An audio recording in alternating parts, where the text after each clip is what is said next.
across his desk, then strode out from behind it with long senior managing director strides of his 6'6" frame. Buchanan took his time crossing the oversized office, wanting to seem he was looming out at his subordinates from between the skyscrapers up Park Avenue, like some avenging angel. He sat down in the semicircle where his department heads reclined in soft chairs and a sofa around Buchanan's coffee table. "We've already hired 200 associates for this year's incoming class," the head of the Mergers and Acquisitions group said. "Then hire 230 or 240, Buchanan shot back. Buchanan's eyes accused him of incompetence. "It's April, Simon," the head of corporate finance said. "Fellas, what is this?" Buchanan said and stood up. He summoned his best, impatient sigh. "The markets are booming. IPOs, converts, high yields, rates are low. The economy's chugging along and corporate earnings are still going up, up, up. The entire street's firing on all cylinders. We need to bang this cycle until it drops." He started pacing. "Bang it. Bang it hard. And B of A Merrill Lynch is still number one. You saw the first quarter underwriting statistics. I want to beat these guys in equity offerings this year, give us a couple more years to catch them in debt underwritings, and in another year or two, we'll take on Goldman Sachs for number one in the M&A rankings."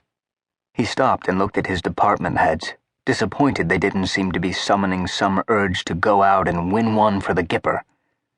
Maybe they were all immune to him by now, because he intentionally acted so crazy and made himself so scary-looking half the time.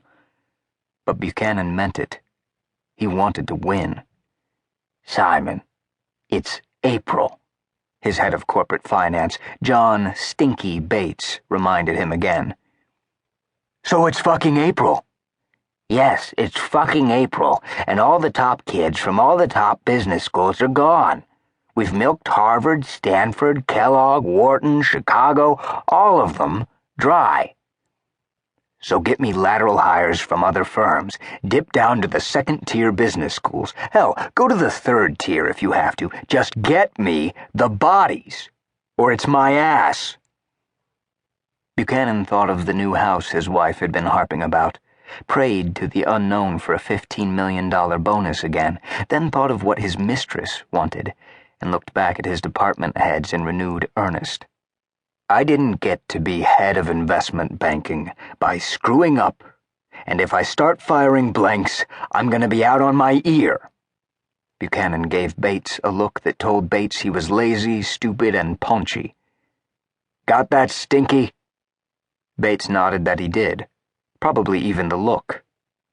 The four department heads got up to leave after Buchanan signaled the meeting was over by striding back behind his desk and punching the phone keys, holding the receiver to his ear. He saw Bates hovering in the doorway as the other three department heads left, rolling their eyes. Yeah, they were tired of Buchanan's antics. Hell, they were just tired. Business was so good they were run ragged. They knew better than anyone they needed the help. Buchanan was preaching to the converted. Buchanan saw Bates turn back to face him. Buchanan finished his call and hung up. "Something I can do for you?" Buchanan said. He hoped Bates heard the word stinky in his tone, even though he didn't use it again. "I need a minute." "You seem to be taking it. What can I do for you?" "It's about Shane." Bates shifted his weight onto his other foot. His big gut sloshed to the side. Buchanan looked at it with disdain. "All of the department heads are cooperating. M&A, high yield, corporate finance." "I know what our departments are, John." "Yeah," Bates said, shifting his weight back to his other foot. "Well, everybody's working together just fine, even across the sector specialties." He paused. "Everybody except Shane. He's still a lone wolf, just like he's always been since he joined us." Buchanan stared at Bates, impatient.